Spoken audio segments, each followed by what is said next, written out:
Sekarang aku memahami Tuhan bukanlah satu pribadi. Aku menyadari Tuhan tidak terhingga, meliputi seluruh alam, maha kuasa, maha ada. Tidak hanya di sini dan di sana, tetapi di mana-mana. Dia hanya satu Tuhan, ada di atas puncak gunung, di angkasa, di balik awan, di atas bintang-bintang yang kulihat setiap malam. Dia tidak bisa dibagi. Ketika kenyataan ini muncul dalam diriku, aku sadar bahwa tidak perlu takut lagi. Karena Tuhan tidak lebih jauh dari kesadaranku.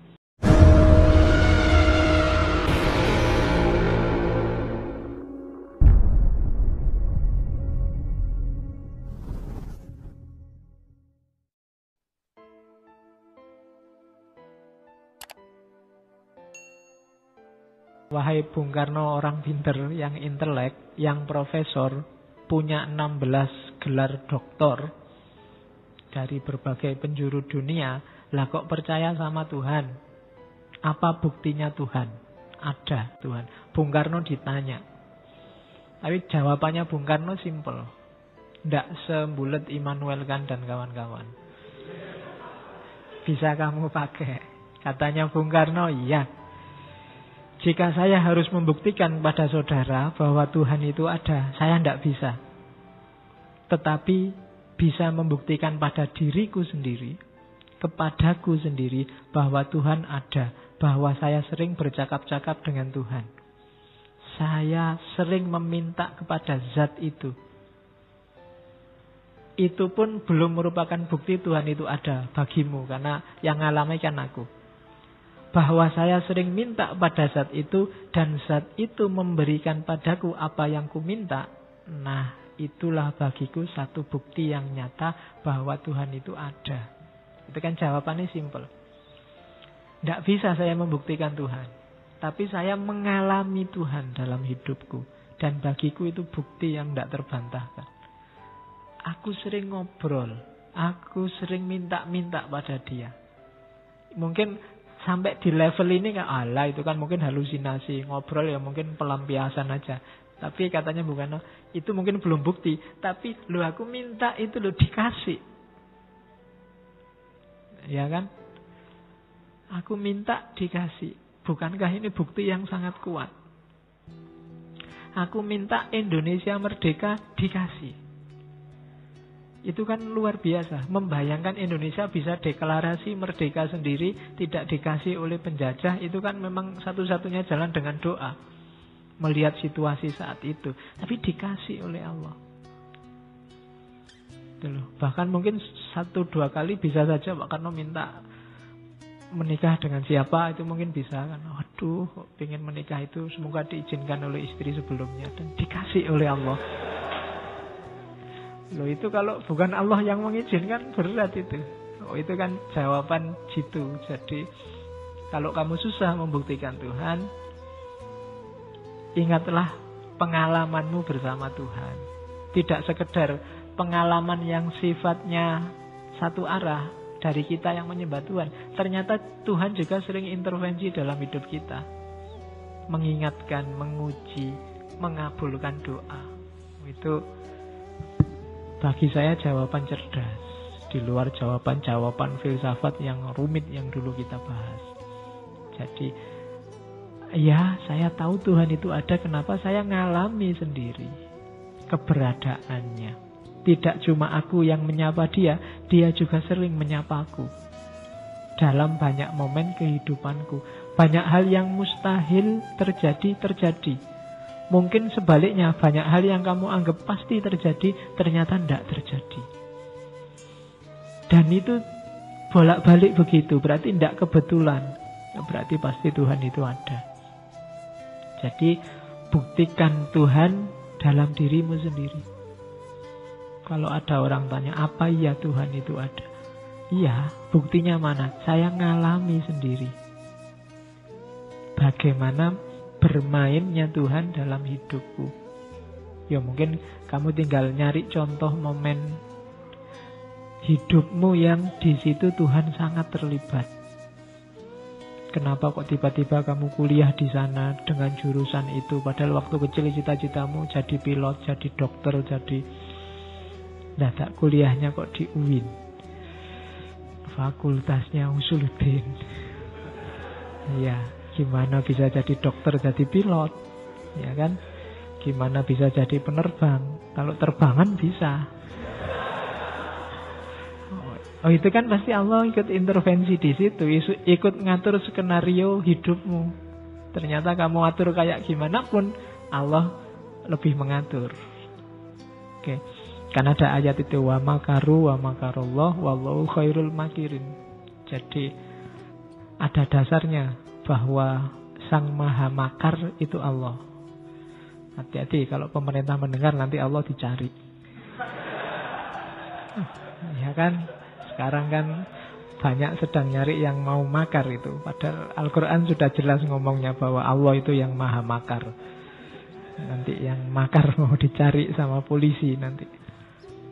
Oke, terus. Nah, ini kalimat lagi yang saya bagus. Sekarang aku memahami Tuhan bukanlah satu pribadi.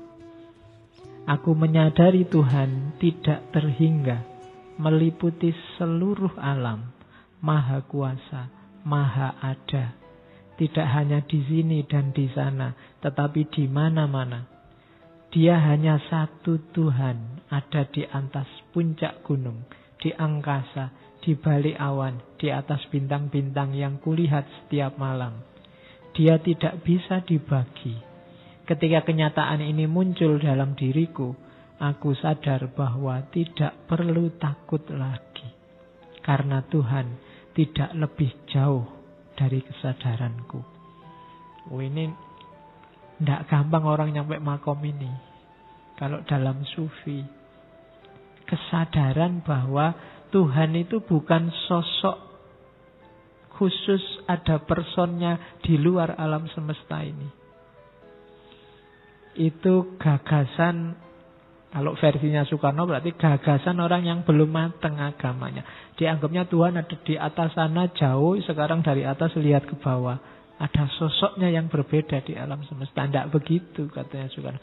Sekarang aku sadar bahwa Tuhan itu tidak terhingga. Dia ada di mana-mana.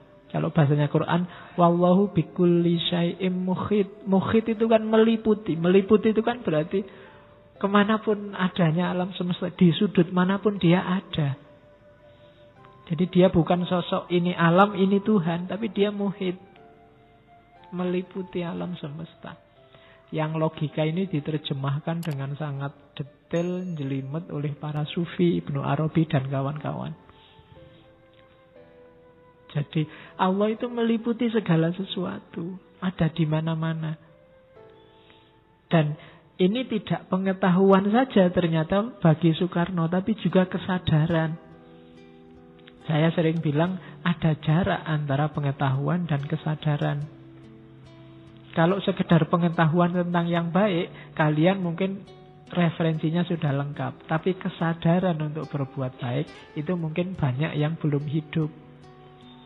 Nah, Soekarno itu, makanya dia bilang, terus kenyataan ini membuat aku sadar. Itu berarti pahamnya bahwa alam semesta ini diliputi oleh Tuhan, itu membuat dia dalam hidupnya apa? Tidak takut lagi. Jadi bagi dia tidak ada yang sudah bikin kita takut. Wong di mana-mana ada Tuhan. Apapun yang kita lakukan Tuhan tahu, dan apapun yang tidak terduga Tuhan bisa mengubah. Apapun yang menurut kita tidak mungkin, Tuhan bisa membuatnya mungkin. Itu bikin orang tenang dan tidak takut. Itulah mengapa dalam bahasa Al-Quran cirinya wali adalah la khaufun alaihim walahum yahzanun. Tidak takut, tidak sumpek, tidak sedih. Orangnya jadi berani hidup. Ya meskipun tidak usah kamu deklarasi di luar bahwa Soekarno adalah wali.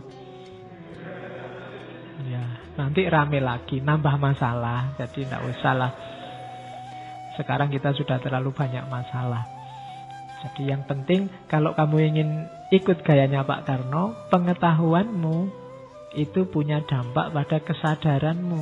Dan kesadaranmu ada pengaruhnya dalam hidupmu.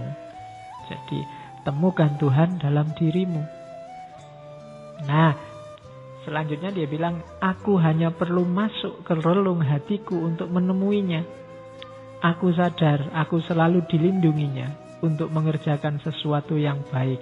Dan dialah yang memimpin setiap langkahku menuju kemerdekaan.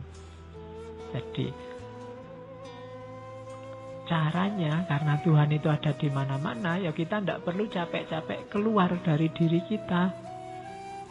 Diamlah, merenunglah, temui dia dalam dirimu sendiri. Karena dalam dirimu sendiri pasti ada. Wong dia meliputi segala sesuatu.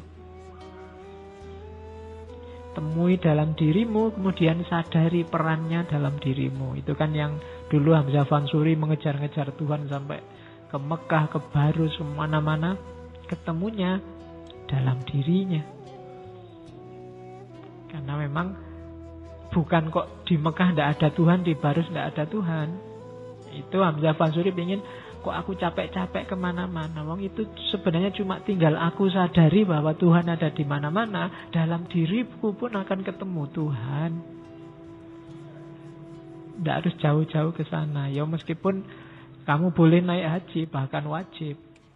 Tapi ada kalanya orang naik haji pun tidak ketemu Tuhan di sana. Ketika apa? Kesadarannya tidak ikut. Ketika haji fokusnya tidak Allah lagi. Mungkin haji fokusnya gelar hajinya. Oh, lumayan setelah ini ada gelar H di depan nama. Itu kan banyak yang begitu. Gengsi gelarnya. Padahal kamu kuliah nyari gelar S2, S3 bisa puluhan tahun, S1 tidak lulus-lulus. Itu cuma 40 hari sudah dapat gelar. Di depan namamu H. Haji. Oke, terus jadi temukan Tuhan dalam dirimu. Versinya Soekarno. Kalau didalami jadinya sangat filosofis. Bayanganmu dulu kan Soekarno itu ya tukang orasi teriak-teriak gitu kan. Enggak, dia gagasan-gagasannya luar biasa. Enggak akan jadi orang sebesar itu kalau hanya pinternya retorika.